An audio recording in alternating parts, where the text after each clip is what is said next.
북한은 한중 정상회담 의제에 한반도 비핵화가 포함된 데 대해 반발했습니다. 비핵화는 몰상식이자 개꿈이라며 거친 비난성 담화를 발표한 건데요. 한중 정상회담을 앞두고 중국을 향해 메시지를 보낸 거라는 분석도 나옵니다. 박수주 기자입니다.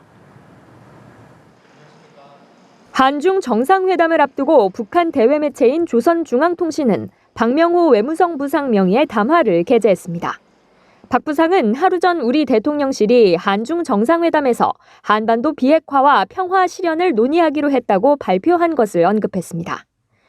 그러면서 한국이 아직도 비핵화를 실현해보겠다는 망상을 입에 담는다는 것 자체가 몰상식을 적나라하게 드러내는 꼴이라고 비난하며 비핵화 실현은 개꿈이라는 것을 인내성 있게 보여줄 것이라고 위협했습니다.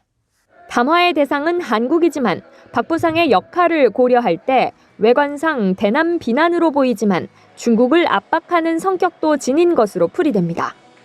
박명호가 중국 담당 부상이기 때문에 한중 정상회담에서 북한의 비핵화 의제를 사전 차단하려는 대중 압박의 메시지에 방점이 있는 것으로 분석합니다.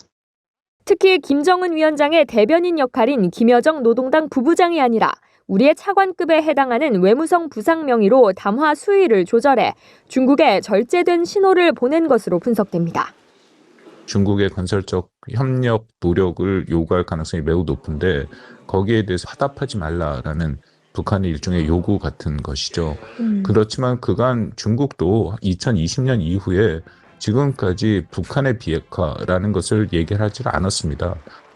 북한과 중국은 지난 9월 중국 전승절 이후 양국 관계를 강화하는 모습입니다. 이에 따라 북한이 한중 정상회담 결과물을 지켜본 뒤 추가 입장을 내거나 무력 도발에 나설 수 있다는 관측이 나옵니다. 연합뉴스 TV 박수주입니다. 핵 추진 잠수함 개발이 현실화하면서 남북 간 해군력 경쟁이 불붙은 모습입니다. 북한은 올해 5,000톤급 구축함을 2척 진수했는데요. 네, 그래도 이지스 구축함을 포함한 수상함 전력은 여전히 우리가 앞서고 있습니다. 현재 관심을 모으는 핵 추진 잠수함 건조 계획의 경우 북한이 먼저 추진을 했다는데요. 지성림 기자입니다. 우리 해군 무력에 비해 늘 열세였던 북한 해군력. 그랬던 북한이 올해 들어 5,000톤급 이지스 구축함을 2척이나 건조해 바다에 띄웠습니다. 우리 해군의 활동 수역은 영해에만 머무를 수 없으며 해군 전력은 반드시 원양해로 뻗쳐가야만 합니다. 더 나아가 북한은 5,000톤급 이상의 구축함을 매년 2척씩 건조해 해군에 인도한다는 계획도 공개했습니다. 북한은 2년 전에는 3,000톤급으로 추정되는 이른바 전술핵 공격 잠수함도 건조했지만 이 잠수함은 2년 넘게 운영을 못하고 있습니다. 북한의 이 같은 노력에도 수상함과 디젤 잠수함 분야에서는 우리가 여전히 우위에 있다는 평가입니다. 우리 해군은 지난 9월 두 번째 8,200톤급 이지스 구축함 다산 정약용함을 10월에는 첫 3,600톤급 잠수함 장영실함을 진수했습니다. 하지만 바다의 게임 체인저로 불리는 핵 추진 잠수함 건조 계획은 우리가 북한보다 늦게 추진됐습니다. 한미 정상 간 합의로 한국의 원자력 추진 잠수함 확보는 기정사실화됐지만 사업 착수 시기는 아직 정해지지 않았습니다. 한 10여 년 정도 소요되기 때문에 지금 결정하더라도 30년대 중반 이후가 될 겁니다. 반면 북한은 2년 전부터 핵 추진 잠수함 확보를 공식화했습니다. 올해 3월에는 김정은 국무위원장이 조선소를 시찰할 때 핵 잠수함이라 주장하며 건조 중인 선체 모습을 공개했습니다. 내년 초로 예정된 노동당 9차 대회까지 완성하는 건 어렵겠지만 2031년에 열리는 10차 당대회 이전에는 핵잠수함 진수 행사를 열 거란 관측이 나옵니다. 북한이 러시아로부터 소형 원자로를 비롯한 관련 기술을 지원받을 경우 핵잠 건조 기간은 더 단축될 수 있다는 전망도 나옵니다. 연합뉴스TV 지성림입니다. 북한은 오늘 트럼프 대통령이 한국에 도착하기 전 미사일 발사 사실을 공개했습니다. 연이은 대화 손짓에 북한은 사실상 미사일 발사로 응답한 건데요. 북한은 더 나아가 핵 실용화를 강조하기까지 했습니다. 박수주 기자입니다. 트럼프 대통령이 일본을 떠나 김해 공항에 도착하기 약 6시간 전, 북한은 전날 서해 해상에서 해상대지대 전략 순항미사일을 시험 발사했다고 밝혔습니다. 북한은 함상 발사용으로 개량된 순항미사일이 수직 발사됐고 7,800여 초, 그러니까 2시간 10분간 비행해 표적을 타격했다고 주장했습니다. 우리 군 당국이 파악한 발사 시각은 28일 오후 3시쯤. 트럼프 대통령이 다카이치 산하의 일본 총리와 함께 항공모함 탑승을 위해 전용 헬기인 마린원을 타고 요코스카 미 해군기지로 향한 바로 그 무렵입니다. 시험 발사된 미사일이 이른바 북한판 항모 킬러라고 불리는 점을 고려하면 북한이 강도 높은 대미 메시지를 발신했다는 분석이 나옵니다. 통상 1,500km, 그러니까 보통 일본 열도까지를 포함하는 사거리를 갖고 있어요. 우리가 언제든지 주변에 오는 미군 자산에 대해서는 항상 공격할 수 있는 또는 보복할 수 있는 능력을 갖고 있다. 이걸 이제 메시지화 시킨 거죠. 시험 발사를 참관한 박정천 북한 노동당 중앙군사위 부위원장은 핵무력 실용화의 성과를 주장했습니다.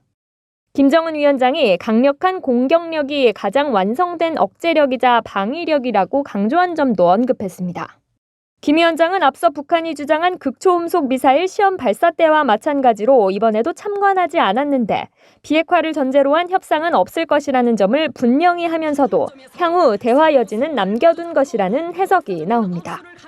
깜짝 해동에 대한 완곡한 거절 표현이다 이렇게 봐야 되고요. 그럼에도 불구하고 본인이 직접 등장하지 않고 있고 여전히 침묵을 하고 있다는 것은 막판까지 심사숙고하고 있다는 것을 방증한다. 북한은 에이펙 계기 진행되고 있는 한미, 미중, 한중 정상회담을 지켜본 뒤 추가 반응을 내놓을 것으로 보입니다. 연합뉴스TV 박수주입니다. 김정은 북한 국무위원장이 도널드 트럼프 미국 대통령이 한국을 떠나 귀국한 날 평양 외곽 강동군의 병원 건설 현장을 찾았습니다. 조선중앙통신은 김 위원장이 어제 완공 단계에 이른 강동군 병원을 돌아봤다고 오늘 보도했습니다. 김 위원장은 트럼프 대통령의 방한 기간에는 일절 공개 행보에 나서지 않다가 트럼프 대통령이 떠나자 모습을 드러냈습니다. 김 위원장은 현장 방문 당시 병원 건축에 대해서만 이야기할 뿐 트럼프 대통령의 회동 제의에 대해서는 언급하지 않았습니다. 경주 에이펙을 전후로 관심을 모았던 북미 대화는 결국 무산됐습니다. 하지만 트럼프 대통령의 적극적인 대화 의지를 확인할 수 있었는데요. 내년 봄 트럼프 대통령이 중국을 방문할 계기, 북미 대화 가능성을 키웠다는 평가가 나옵니다. 박수주 기자입니다. 트럼프 대통령은 이번 아시아 순방 동안 김정은 위원장과의 만남 의사를 여러 차례 밝혔습니다. 24일 북한을 일종의 핵보유국이라고 지칭한 이틀 뒤 대북 제재 완화 가능성을 시사한 데 이어 27일에는 김정은이 만나길 원한다면 그쪽으로 갈 수도 있다고 말했습니다. 29일에는 머지않은 미래에 김정은과 만날 것이라고 했고 미국으로 돌아가면서도 김정은을 만나러 다시 오겠다고 언급했습니다. 트럼프 대통령은 내년 4월 중국을 방문할 예정인데 이를 계기로 다시 북미 정상회담 가능성이 부각될 것으로 예상됩니다. 북한이 이번에 대화에 응하지 않은 건 핵보유국 지위 인정을 요구하고 있는 현 시점에서 트럼프 대통령을 만나더라도 별 실익이 없다고 판단했기 때문으로 보입니다. 트럼프 대통령은 28일 미일 정상회담에서 북한의 완전한 비핵화 방침을 재확인한 바 있습니다. 여기에 미중 간 세기의 담판을 앞두고 국제사회 이목을 가로채는 게 부담이었을 수 있다는 분석도 있습니다. 하지만 북한이 트럼프 대통령의 대화 의지를 확인한 만큼 북미 대화 재개 여부와 그 시점을 고민할 것이라는 관측이 나옵니다. 한미중 3자 연쇄 회담은